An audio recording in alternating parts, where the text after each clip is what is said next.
जय गुरुदेव, जय महाकाली। आप सभी साधकों का जय महाकाली साबर मंत्र विज्ञान के आपके अपने इस चैनल पर स्वागत है।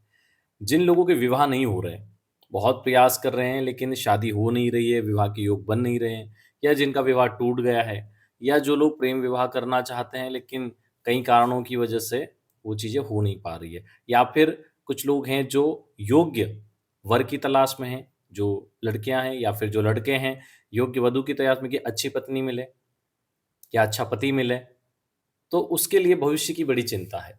देखो, अच्छी चीज़ें हमेशा दैवी कृपा से ही प्राप्त होती है। मेहनत तो अपनी जगह है ही है हर काम में, लेकिन वैवाहिक जैसी चीज़ें हैं, वो कहीं न कहीं दैवी कृपा से आपको प्राप्त होती है, आपके किए गए पुण्य कर्मों से आपको अच्छे जीवन साथी की प्राप्ति होती है।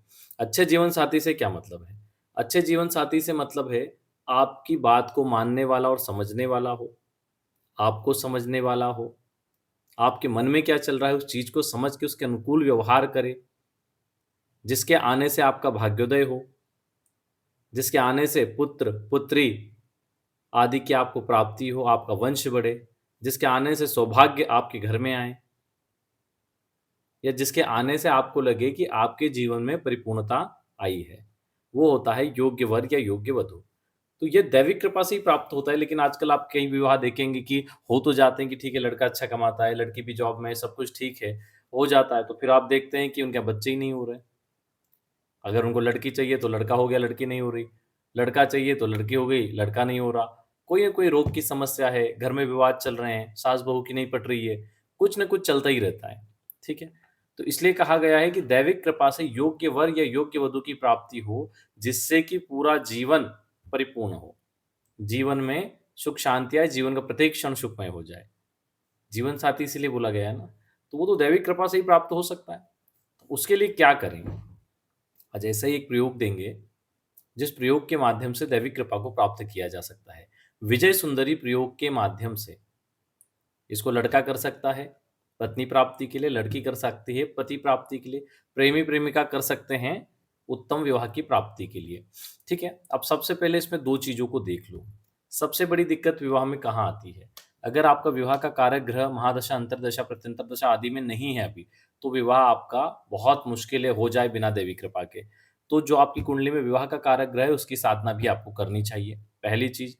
दूसरी चीज, विवाह का कारक ग्रह अगर पीड़ित है तो उसकी शांति करवा लो। कोई गंभीर दोष आया है तो उसकी शांति करवा लो। उसकी शांति के बिना अगर विवाह करोगे तो विवाह के बाद समस्याएं चलती रहेगी।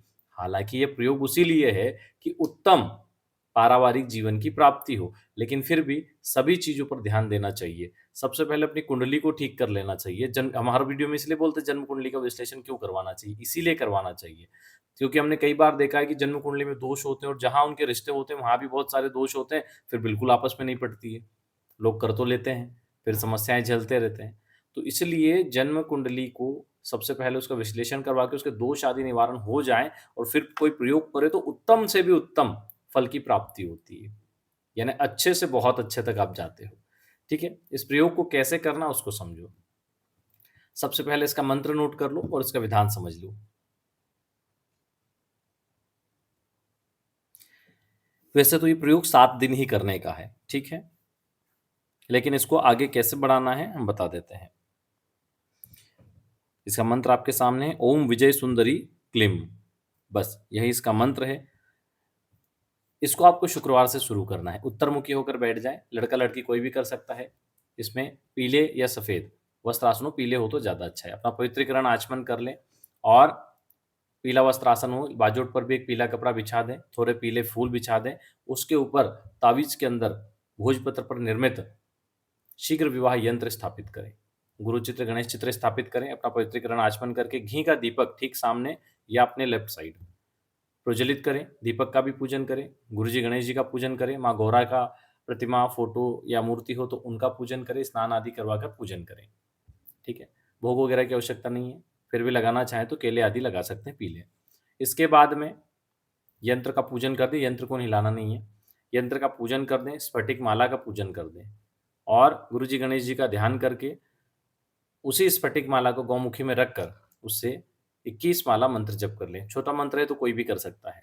7 दिन तक यह मंत्र जप करना है। उन 7 दिनों में ही आपके योग प्रबल हो जाएंगे, लेकिन इसको बंद नहीं करना है। इसको जब तक आपका विवाह हो नहीं जाता, सब कुछ ठीक अच्छे से नहीं हो जाता, तब तक एक माला फिर प्रतिदिन करना है। 7 दिन के बाद वो जो यंत्र है, उसको आपको गले में या कमर में धारण कर लेना है। आप जहाँ ठीक लगे, गले में या कमर में, बाजू पे नहीं धारण करना। बहुत से लोग हाथ में धारण करने, वो भी नहीं, गले में या कमर में। स्त्रियाँ गले में बहुत बार वो चीज़ें बहुत सी पहनी रहती हैं, तो वो कमर में धारण कर सकती हैं माता-बहनें। अगर पुरुष हैं, तो गले में ही करें और माता-बहनें भी जहाँ तक हो गले में करें तो ज़्यादा अच्छा है। तो इस प्रकार से आप इस यंत्र को धारण कर लें और एक माला प्रतिदिन करते रहें। आप देखिए उत्तम से उत्तम वर या वधू की प्राप्ति होती है, जैसी आपकी इच्छा हो। उस हिसाब से आपको जीवनसाथी की प्राप्ति होती है और बहुत-बहुत सुखमय जीवन होता है। दैविक कृपा से जो चीज़ें होती हैं, वहाँ पर गलतियाँ नहीं होती। चलिए आज के लिए इतना ही। जो लोग अपना कुंडली विश्लेषण या ऑरा स्कैनिंग करवाना चाहते हैं, नीचे नंबर दिया गया है। जय गुरुदेव, जय महाकाली।